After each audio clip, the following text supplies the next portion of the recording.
Guys, in this video I am going to show you about the problems in Apache Nifi. So there is a performance issue in Apache Nifi, which I have seen. This issue is valid for 1.13.2.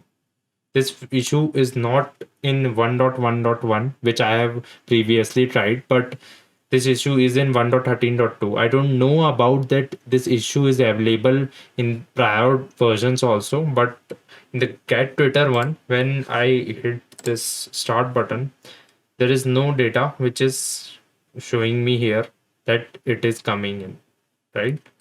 But if I this refresh it, the whole console,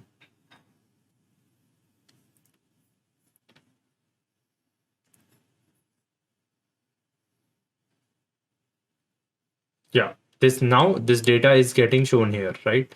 So there is a performance issue with the rendering of this page, I think so, or with the processor of get Twitter. This issue is not in Nifi 1.1.1 version, so please rectify it